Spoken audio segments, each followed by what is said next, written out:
Samedi 26 mars, Madame, Monsieur, bonsoir. Merci de nous rejoindre. Tout de suite les titres de ce journal. Après un énième rendez-vous, le verdict est finalement tombé hier soir. La communauté économique de l'Afrique de l'Ouest décide de maintenir ses sanctions à l'encontre du Mali et demande l'organisation d'élections dans un délai de 12 à 16 mois.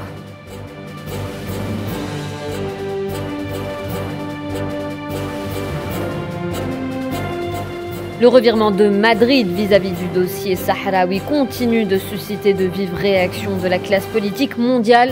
On en parle dans un instant.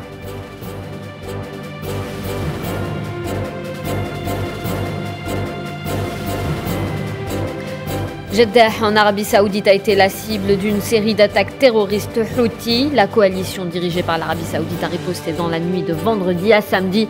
L'Algérie condamne avec force cette attaque terroriste et exprime son soutien au royaume frère d'Arabie Saoudite.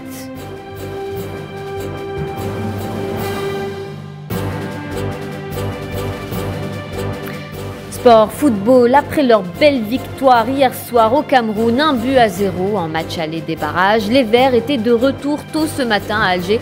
Notre envoyé spécial Faisal Salah nous fera vivre l'après-match en fin de cette édition.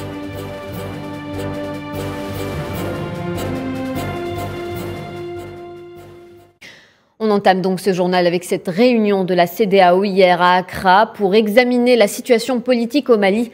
Le verdict tombe, la communauté économique des États d'Afrique de l'Ouest reste intransigeante sur les conditions de levée des sanctions imposées au Mali en janvier dernier.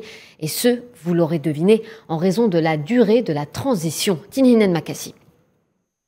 Le couperet de la CEDEAO contre le Mali se poursuit. L'organisation des chefs d'État ouest-africains campe sur ses positions en maintenant les lourdes sanctions infligées au pays. C'est vendredi 25 mars que l'organisation économique s'est réunie en session extraordinaire à Accra, sommet où il a été surtout question du Mali. Les présents ont exprimé leurs vives préoccupations quant à l'avancée des négociations avec les autorités de la transition. À noter qu'Assimi Goïta a décliné l'invitation à cette rencontre qui s'est déroulée, signalons-le, à huis clos. Pour rappel, le 9 janvier dernier, la CEDEAO a imposé un embargo économique et financier au Mali, limitant ses échanges commerciaux aux seuls produits de première nécessité. En plus d'avoir fermé les frontières du Mali avec les États membres de la CEDEAO, reprochant ainsi aux autorités de la transition de ne pas avoir tenu leurs engagements quant à l'organisation d'élections dans un délai de 18 mois. Sauf que les autorités de transition maliennes arrivées au pouvoir suite au coup de force du 20 août 2020 affirment que la situation sécuritaire et politique du pays n'est pas favorable à l'organisation d'un scrutin dans un délai aussi court. Concernant la Guinée et le Burkina Faso, la CEDEAO pose un ultimatum, donnant aux autorités jusqu'au 25 avril 2022 pour présenter un chronogramme acceptable de la transition, sous peine de sanctions économiques et financières. Jean-Claude Kassi-Brou, le président de la commission de la CEDEAO, annonce que la commission maintient ses sanctions à l'encontre du Mali et demande l'organisation d'élections dans un délai de 12 à 16 mois. On écoute. Les chefs d'État ont décidé qu'ils sont prêts à prévoir une prolongation de la transition au Mali dans une fourchette de 12 à 16 mois en plus des 18 mois déjà écoulés.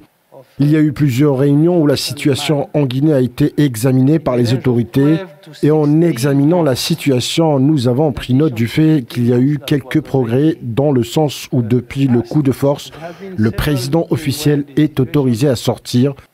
Les autorités demandent que le président Kaboré soit libéré immédiatement et veulent une discussion pour établir avec les autorités de transition du Burkina Faso un calendrier plus court. Encore une fois, ils leur donnent un mois pour obtenir un résultat, soit au 25 avril prochain.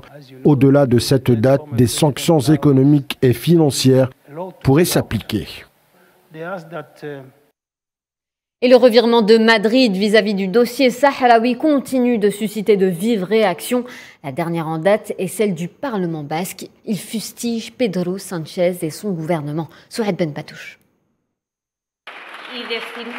Le Parlement basque emboîte le pas à de nombreux partis et blocs politiques en Espagne, mais aussi latino-américains. Il dénonce ce qu'il qualifie de volte-face honteuse de Madrid, une position unilatérale qu'il rejette dans sa globalité et dans son détail. Le Parlement basque reconnaît la raste et appelle le gouvernement espagnol à le faire. Il estime que s'aligner sur la position du Marzan vient en violation du droit international. Avant lui, 11 blocs au Parlement du Royaume ibérique ont marqué le refus de la nouvelle position du gouvernement, y voyant là une trahison, et ont appelé Sanchez à venir s'expliquer.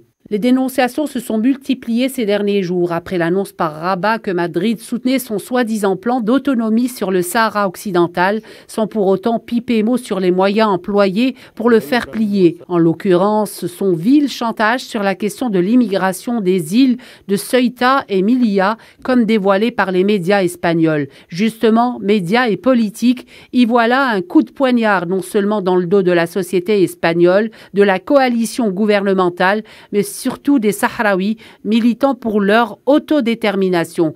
La justesse de la cause sahraoui n'aura en effet été on ne peut plus criarde depuis la grave violation de l'occupant marocain en novembre 2021 du cessez-le-feu en vigueur depuis plus de 30 ans au Sahara occidental, et ce suite aux attaques d'El Guergueret contre des civils innocents, la violation de trop ayant engendré la reprise des armes par le Front Polisario.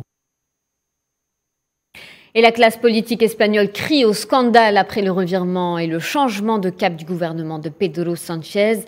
Même son de cloche de Madrid au Pays Basque. Il est hors de question que la position espagnole vis-à-vis de la cause sahraoui change. Et pour en parler justement, en direct avec nous depuis les camps de réfugiés sahraouis à Tindouf, monsieur Lekhal Melhainin, ancien ambassadeur sahraoui à l'Union africaine et au Botswana. Bonsoir monsieur. Bonsoir, je suis seulement ambassadeur au Botswana. Excellent. Donc, d'après vous, comment est-ce que vous expliquez ce revirement de situation ? Il n'y a pas d'excuse, il n'y a pas d'explication acceptable, surtout à ce revirement de position de la part de l'Espagne. Apparemment, ce que les Espagnols, ou bien le gouvernement, et spécialement Sanchez et son ministre des Affaires étrangères disent, c'est que ce changement de position va apporter à l'Espagne une reconnaissance sur de la souveraineté espagnole sur Ceuta et Melilla. Mais ce n'est pas une excuse. C'est un échange illégal, c'est un échange, comme disent les Espagnols eux-mêmes, inconstitutionnel, parce qu'il a été pris sans la consultation et sans l'aval de la classe politique espagnole. Il faut savoir que dans les pays démocratiques, on ne fait pas ça, on ne change pas des positions qui maintient les États, des positions stratégiques à la légère, comme a fait monsieur Pedro Sánchez. Alors, il n'y a pas d'explication. Pour moi, je ne vois rien. Et d'après vous, est-ce qu'on est en train d'exercer, on parle d'exercer une pression, même du chantage sur l'Espagne? Quel est votre avis là-dessus? C'est le pur chantage, c'est pas des pressions.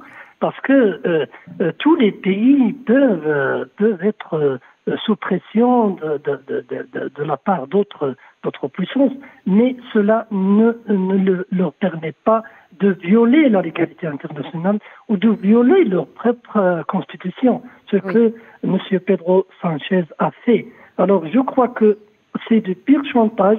On ne sait pas encore l'ampleur de ce chantage. Ce que le Maroc tient contre Pedro Sánchez, peut-être contre son parti politique, je ne veux pas spéculer, mais il y a beaucoup de rumeurs qui parlent de la question de terrorisme qui a été commis en Espagne apparemment il y a une dizaine d'années. Ils disent qu'il y a peut-être une implication des partis de présidents dans ces affaires-là, mais ça reste des spéculations qui ne tiennent pas et qui ne justifient absolument pas ce revirement de position. Et les Sahraouis ne céderont pas, hein. Les Sahraouis continueront à se battre pour libérer leurs terres. Monsieur Melhanin, comment est-ce que vous voyez la prochaine étape? Mais bien sûr, ça ne va rien changer.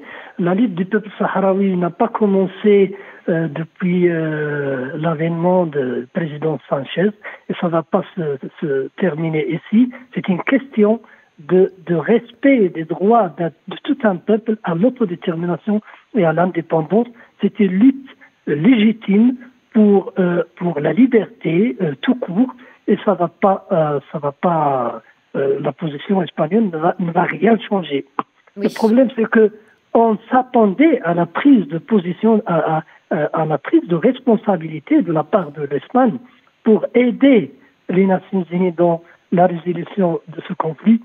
Si l'Espagne n'est pas capable d'assumer sa responsabilité, alors on va faire ça sans l'Espagne. Et il faut peut-être aussi souligner que Pedro Sanchez a été un défenseur des droits sahraouis il y a quelques années de cela. Voilà, merci Monsieur Lekhel Melhanin d'avoir été en direct avec nous pour répondre à nos questions. Merci à vous. Et près de 2000 personnes ont manifesté ce samedi à Madrid pour afficher leur soutien au Sahara occidental et réclamer l'autodétermination de cette ex-colonie espagnole. On peut lire sur les pancartes « Sanchez traître » ou encore « Les Sahraouis décident, ils ne sont pas votre monnaie d'échange ».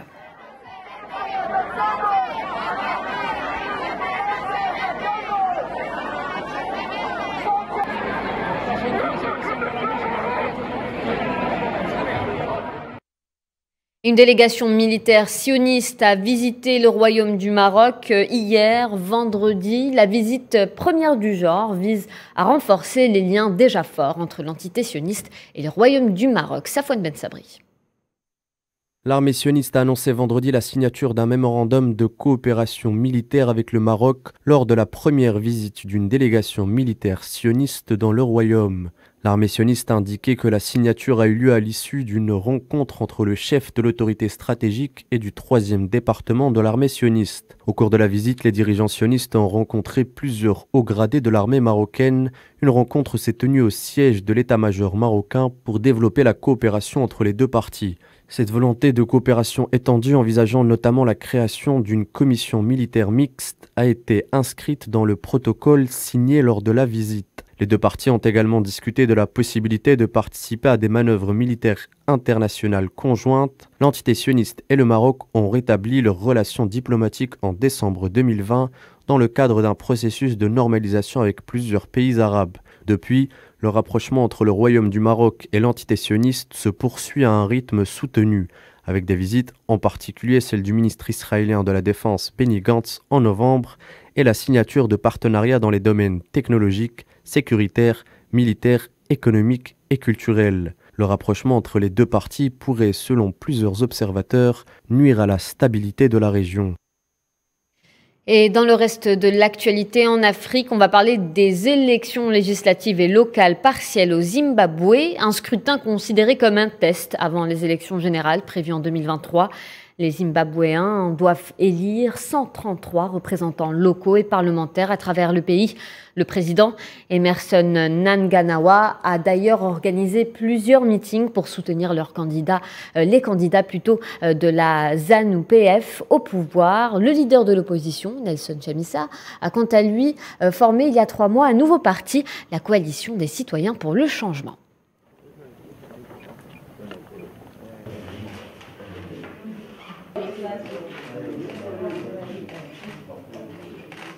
Same with the second one.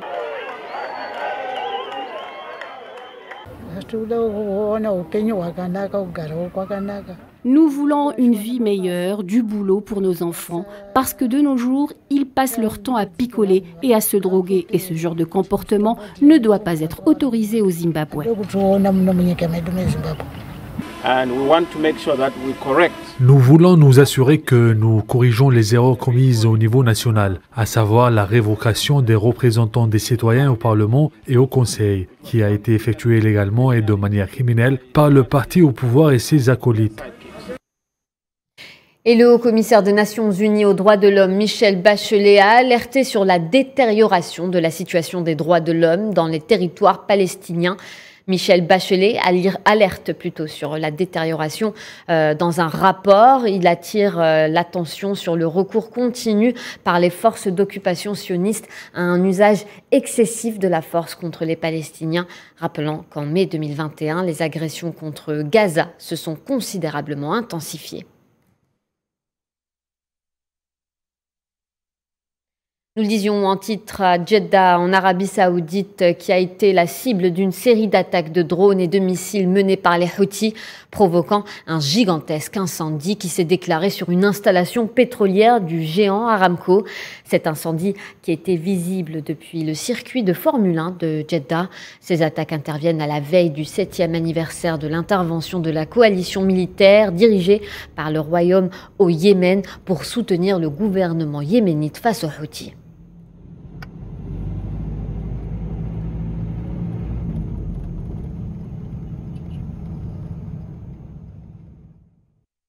Et puis ces frappes de représailles menées la nuit dernière, on peut le voir sur ces images, des terroristes houthis évaluant les dégâts suite aux frappes aériennes nocturnes de la coalition dirigée par l'Arabie Saoudite ciblant Sanaa, la capitale tenue par les Houthis.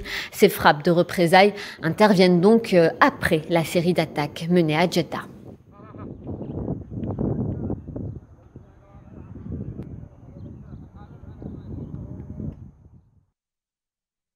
L'Algérie a pour sa part condamné avec force cette attaque terroriste qui a visé vendredi hier le Royaume frère d'Arabie Saoudite. C'est ce que stipule le communiqué de la présidence de la République, ajoutant que l'Algérie exprime son soutien total avec le Royaume frère d'Arabie Saoudite.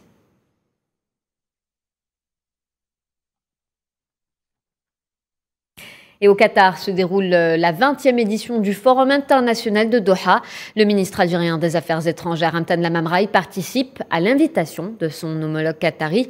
La crise ukrainienne est bien évidemment au menu des discussions du forum. Les représentants des pays arabes à leur tête, Ramtan Lamamra, sont tous unanimes. Il est nécessaire de mettre fin à la crise et le dialogue est la seule issue au conflit. Souhila Kilal.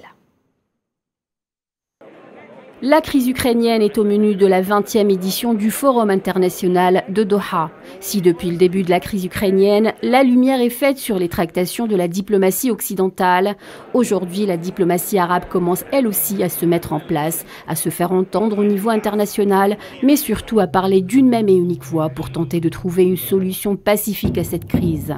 Présent à Doha pour prendre part au Forum international, aux côtés d'hommes politiques et de décideurs au niveau mondial, le chef de la diplomatie algérienne Ramtan Lamamra réitère la position de l'Algérie qui depuis toujours préconise le dialogue pour mettre fin au conflit tout en encourageant le droit des peuples à l'autodétermination.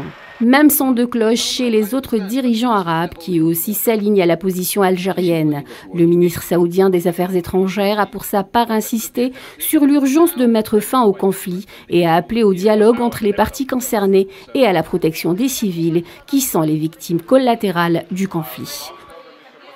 De son côté, le ministre qatari des Affaires étrangères, Mohammed Ben Abdelrahman Al-Thani, a estimé que le conflit a engendré des craintes de part et d'autre et a appelé à résoudre cette crise pacifiquement.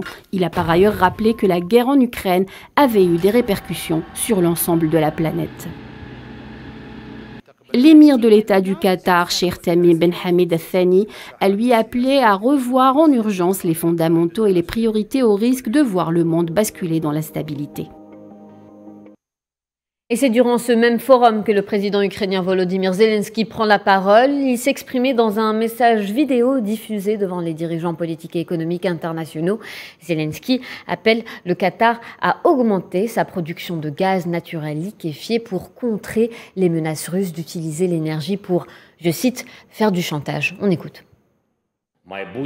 Le futur de l'Europe repose sur vos épaules. Je vous demande d'augmenter la production d'énergie pour que tout le monde en Russie comprenne que personne ne peut utiliser l'énergie comme une arme pour faire du chantage au monde entier.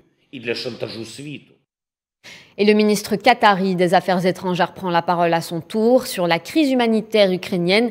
Il déclare qu'il n'y a pas eu de réponse globale aux souffrances de la population des pays situés dans la région ukrainienne. Je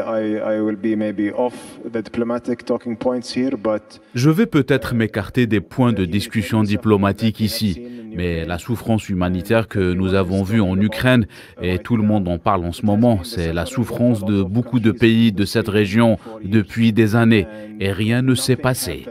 Nous n'avons jamais vu de réponse globale pour répondre à ces souffrances et nous avons appelé à cela et à créer un précédent dans la région en étant témoins de la brutalité contre le peuple syrien ou contre les Palestiniens ou contre les Libyens ou contre les Irakiens ou contre les Afghans, sans avoir obtenu des réponses appropriées au niveau mondial à ce genre d'action.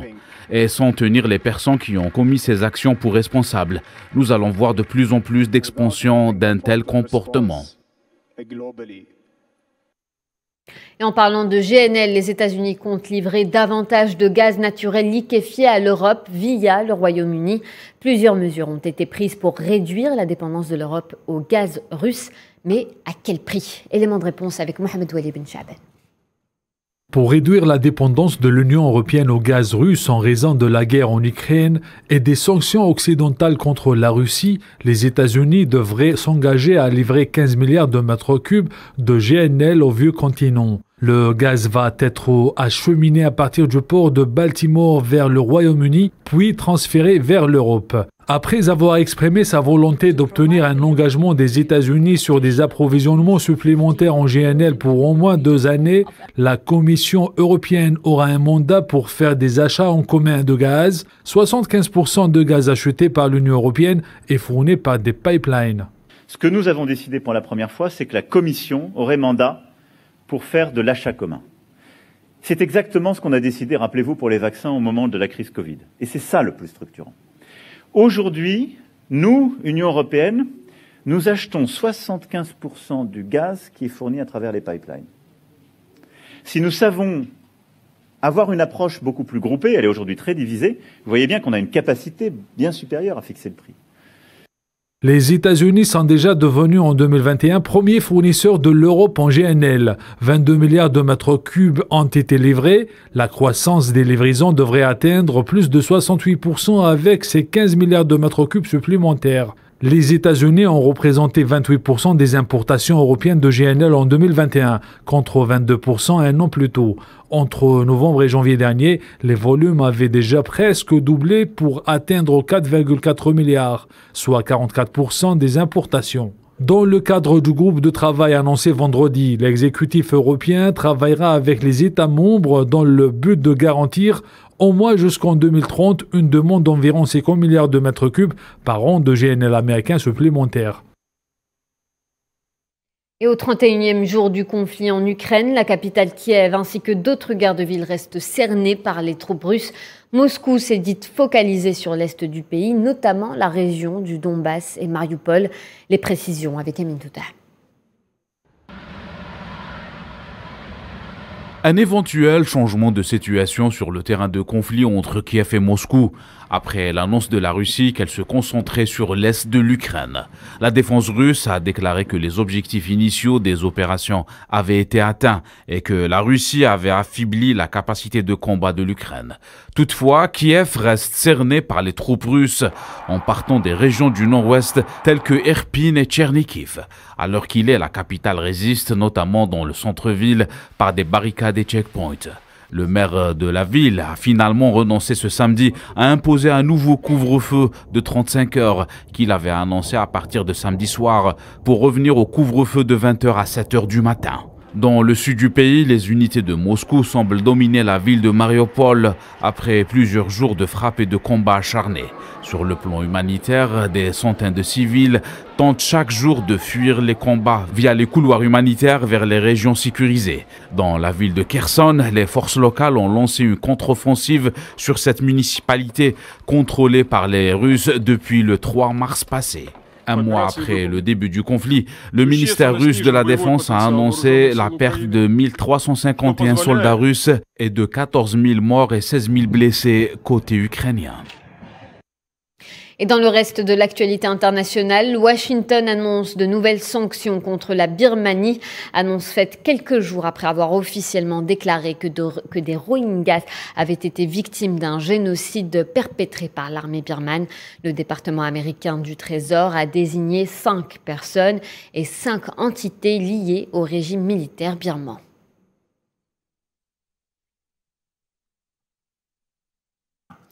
Aux Philippines, le volcan Taal, qui se trouve dans un lac au sud de Manille, est entré en éruption à 23h22 GMT.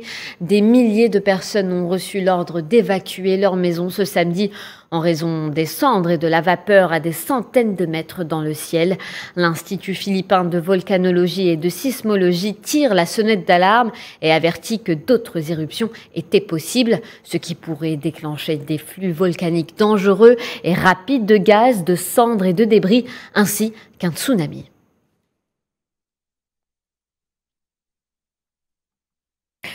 Retour à Alger pour parler du Salon du Livre, qui est un espace qui permet au lectorat algérien de trouver des livres en lien avec leur thème de prédilection. Le volet mémoriel est un axe important de la production livresque et la recherche historique constitue l'un des thèmes les plus prisés de cette 25e édition. Beaucoup d'ouvrages sont dédiés à ce pan de la connaissance, à la résonance si particulière et à l'importance capitale. Sofiane Baroudi.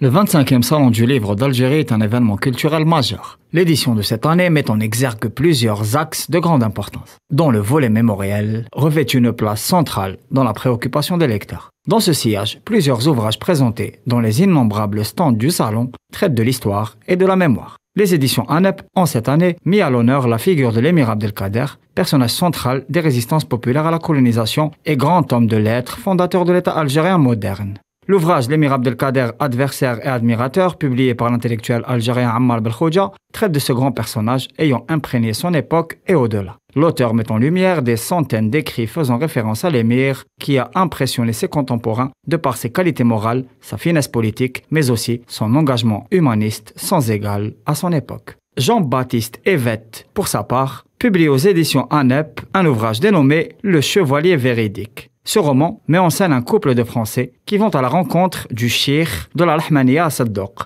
Cette institution a eu un rôle central dans la grande insurrection de 1871. Le périple raconte la rencontre d'un ancien prisonnier avec le soufisme et son univers de spiritualité, de tolérance et de volonté de connaissance ardente, mais surtout avec un chevalier véridique. Jean-Baptiste Evette a utilisé pour son ouvrage de nombreuses sources, particulièrement puisées dans les archives d'outre-mer à Vincennes et à la bibliothèque de l'armée. Le troisième opus est celui de Mostafa Khiyati, qui publie Génocides coloniaux aux éditions ANEP. Le titre est évocateur. L'auteur analyse les procédés ignobles utilisés par l'entreprise de conquête coloniale, tels les enfumades et l'utilisation d'armes de destruction massive contre les populations civiles algériennes. Les procédés génocidaires ont été une constante de l'occupation militaire de l'Algérie. Et les techniques utilisées par l'armée coloniale sont sans nul doute des crimes contre l'humanité, comme le démontre brillamment l'auteur dans son livre. Sport, football, on en vient à présent à cette excellente opération de la sélection algérienne en déplacement hier soir à Douala pour affronter le Cameroun en match aller des barrages qualificatifs au Mondial 2022 prévu au mois de novembre au Qatar. Un retour sur les moments forts de la première manche de cette double confrontation avec Faisal Saleh. Il était présent hier soir dans les travées du stade Japoma. Ici, c'est Japoma. C'est avec ce slogan que les Verts ont été accueillis hier lors de la première manche des barrages qualificatifs pour la Coupe du Monde Qatar 2022. Les Camerounais ont misé sur la guerre psychologique, bien que les Verts n'ont pas été seuls à Douala.